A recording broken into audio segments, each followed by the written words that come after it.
প্ৰকৃতিৰ সুবাস বিচাৰি চাহ বাগানৰ মাজে মাজে আমি গৈ আছোঁ এটা বিশেষ স্থানলৈ। আহকচোন আমি আগবাঢ়ি যাওঁ। গৰমৰ আবেলিটো শীতল কৰিবলৈ শাৰী শাৰীকৈ ৰোৱা চাহ বাগানৰ মাজেৰে আমি যাত্ৰা আৰম্ভ কৰিলোঁ। 1823 চনতে ৰবাৰ্ট বুছে চাহ আৱিষ্কাৰ নকৰিলে হয়তো এনেকুৱা এটা পৰিৱেশ আমি নাপালোঁহেঁতেন। কেঁচা মাটিৰ নিভাঁজ গোন্ধ থকা চাহৰ বাবেই গোটেই বিশ্বত অসমৰ চাহে সমাদৰ লাভ কৰিছে। হে এভৰিৱান, আমি বৰ্তমান উপস্থিত আছোঁ এটা beautiful place, Karbi block, Biswanath জিলাৰ পাভৈৰ এই কাৰ্বি ব্লক। এটা খুব সুন্দৰ মনোমোহা দৃশ্য আমি উপভোগ কৰি আছোঁ। এয়া চাওকচোন কি ধুনীয়া লাগিছে।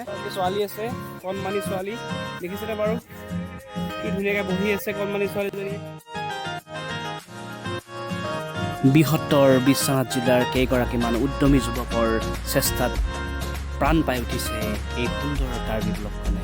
চাওকচোন বাৰু কি মনোমোহা পৰিৱেশৰ মাজত আছে এই পাৰ্কখন। এটা সুন্দৰ পৰিৱেশ, এটা মনোমোহা দৃশ্য। কিমান যে ভাল লাগে এনেকুৱা ধৰণৰ চেল্ফি পইণ্টৰ মাজত ফটো উঠিবলৈ। কণমানি ছোৱালীজনীয়ে পেহীয়েকৰ লগত কিমান ধুনীয়াকৈ ফটো উঠিছে চাওকচোন বাৰু। অসমীয়া কলা সংস্কৃতিৰ সুন্দৰ নিদৰ্শন আপোনালোকে ইয়াত আহি দেখিবলৈ পাব। কি সুন্দৰ পৰিৱেশত, কি সুন্দৰকৈ এই গাড়ীখন সজাই থোৱা হৈছে চাওকচোন। প্ৰয়োজনীয় বুলি নভবা সৰু সৰু বস্তুবোৰো আমি সুন্দৰকৈ সজাই পৰাই যে ৰাখিব পাৰোঁ, তাৰ উৎকৃষ্ট উদাহৰণ আপোনালোকে ইয়াত দেখিবলৈ পাব।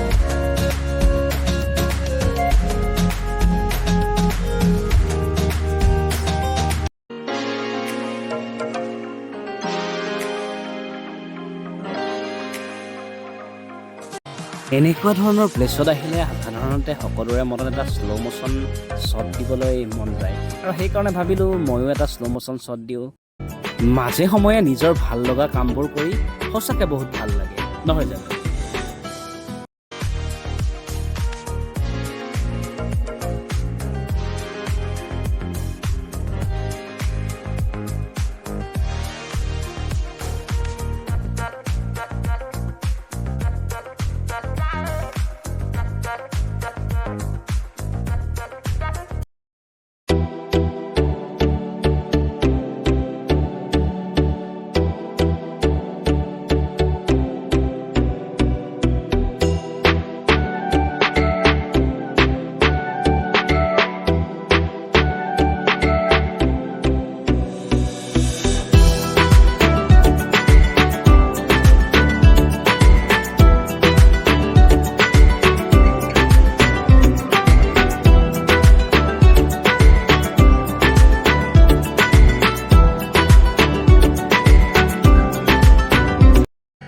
আনন্দ ফূৰ্তি কৰাৰ যে কোনো বয়সৰ সীমা নাথাকে, তাৰেই উদাহৰণ। দেখিছেনে মানুহজন? টোনিত দুলিবলৈ পালে এই ছোৱালীজনীক আৰু একো নালাগে।